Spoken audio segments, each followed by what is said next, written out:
I'm Mark Tilley and welcome back to Dirtbike Magazine's YouTube channel. Today, standing right here in front of us is the 2026 Kawasaki KX250.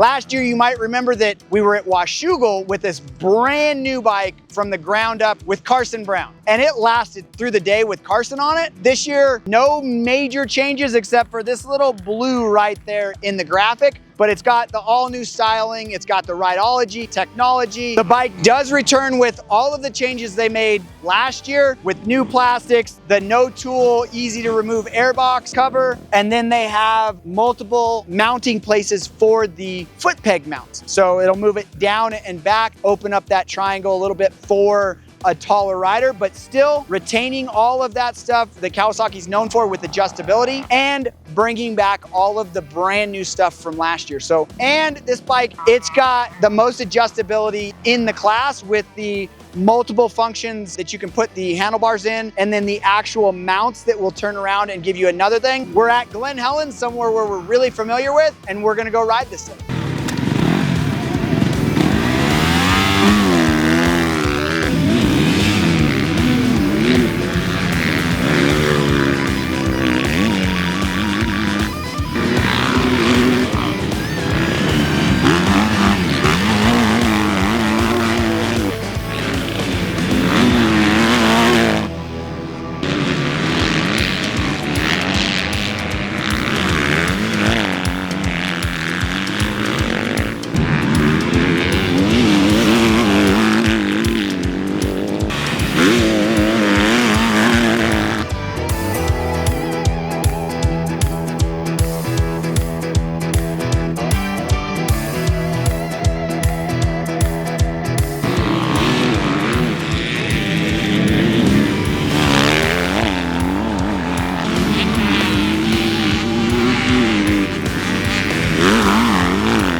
All right, so we just got done with our first day of testing on the 2026 Kawasaki KX250. Last year, you remember they got a brand new motorcycle, essentially from the ground up. Lots of new technology in this motorcycle. Last year, it's got the same, essentially the same frame as the 450, same plastics as the 450, hydraulic clutch, the Rideology app that you can do stuff with, on the fly traction control, map switch, kill button, all that stuff. Thing that we made a big deal about, the grips, the ODI lock-on grips, replaced those plastic things that Kawasaki called grips for many years. The only change between this bike and last year's motorcycle is the blue that's incorporated in the radiator shroud graphic. So other than that, it's the same exact motorcycle. And again, last year you saw videos of Carson Brown ripping this bike and the off-road bike at Washougal at a home track for him, and it survived a couple days of mob and definitely has some pedigree in there. So I got to ride it today. The first person you'll see riding in this video is Sean Lipinovich. He had a little a spill, injured his shoulder, so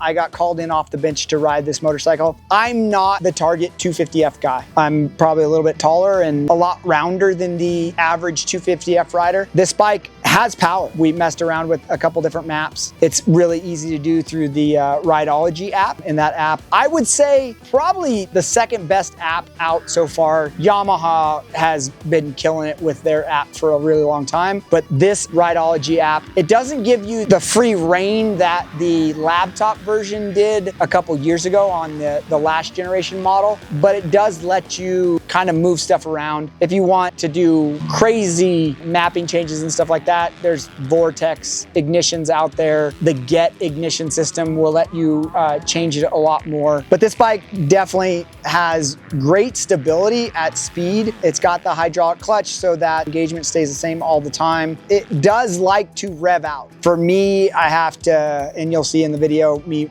probably revving the bike out a little bit too much. I'm used to riding a 450 and having more power at my fingertips all the time. So, but really good, stable chassis, power delivery that's kind of the same all the time. You'll see also in this video that there is a pro circuit being a big part of Kawasaki's motocross race team, and now their off-road race team as well. Kind of cool. They came up with a package, kind of a, I guess what you'd say a performance package, that stuff that they've found with the pro circuit race team on the 250F side that makes the bike better all the way around. They have a higher compression piston that bumps the compression up a little bit internally. They have a full titanium exhaust system, lighter and gives more performance. Some of them have a removable spark arrestor screen, and then they have a linkage system that helps with chassis stuff. The other thing that's kind of cool is Pro Circuit worked with Artec, develop a airbox cover that is cut out and allows more airflow into the airbox and through the air filter. And then there is also a twin air high flow filter kit as well. Filter cage that is made out of aluminum. I think you can go to Pro Circuit to get that, or you might even be able to go to your local Kawasaki dealer, but definitely making some advancements, and you know, those guys know what makes a Kawi 250F run. So overall, a great bike. It fits a lot of people, has a lot of adjustability when it comes to handlebar mounting places and different peg mounting places. So that's kind of the first day of our testing. We're gonna do a lot more testing and do some more when it comes to shooting these bikes out against other motorcycles in the 250 class. Have a full-on shootout of all the 2026 models later on in the year. So got a little bit more time on your hands. You want to check out some other Dirtbike magazine videos and maybe some other 2026 models that we've already tested. Hit that video thumbnail now, and don't forget to hit that subscribe button. As always, head over to dirtbikemagazine.com for all the latest off-road and moto industry news. We'll see you next time.